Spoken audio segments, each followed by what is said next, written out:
1 से 8 तक की जो समस्या वर्तमान में है, पूरे देश की समस्या है। उत्तर प्रदेश का लगभग 2 लाख शिक्षक उससे प्रभावित है। वो है टीटी की समस्या। 1 सितंबर को माननीय सुप्रीम कोर्ट से निर्गत आदेश के तहत जो समस्या हुई है, उसके कारण उत्तर प्रदेश का शिक्षक केंद्र की तरफ एबीआरएसएम की तरफ पूरी ताकत के साथ देख रहा है कि एबीआरएसएम के द्वारा जारी निर्देश के क्रम में उत्तर प्रदेश का शिक्षक पूरी ताकत के साथ उनके साथ सहयोग करके आगे काम करेगा। इसलिए मेरा आग्रह है कि स्टेट की समस्या का निस्तारण कराने के लिए हर संभव प्रयास किया जाए। उत्तर प्रदेश का शिक्षक अगर आवश्यकता पड़ेगी, आपका निर्देश होगा तो 20 से 30 हजार शिक्षक दिल्ली पहुंच सकता है। इसलिए स्टेट की समस्या को पूरी ताकत के साथ आप निभाएंगे, ये हम आशा करते हैं। दूसरी समस्या हम लेते हैं यूपीएस की।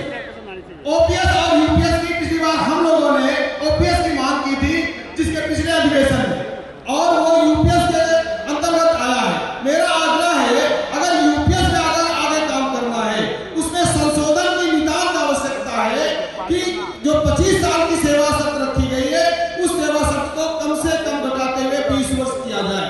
दूसरा, उसमें 6 महीने का सैलरी देने का जो आग्रह किया गया है, मेरा निवेदन है वो सैलरी देने की अनुमति 15 महीने से की अंतिम वेतन के अनुसार 15 माह का वेतन प्रदान किया जाए। तीसरी समस्या अभी कई प्रदेश में उठाया बीएलओ की। मेरा अनुरोध है, आरटी एक्ट के अंतर्गत वो 3 कॉमन है, ये बताने की जरूरत है। सर मैं उसमें जोड़ना चाहता हूँ। नहीं गैर शिक्षण कुछ नहीं, उसमें जो चुनावी कार्य लिखा गया है उसको डिफाइन करा दिया जाए केवल कि चुनावी कार्य में बीएलओ का कार्य आता है कि नहीं आता है। मेरा इतने आग्रह है, अगर चुनाव कई बार हम लोग कोर्ट भी जाते हैं तो चुनावी कार्य का विषय पूरी तरह से हो नहीं पाता है। चुनावी कार्य में बीएलओ का कार्य आता है कि नहीं आता है, ये डिफाइन आरटी से करा लिया जाए तो अपने आप ही समस्या हल हो सकती है।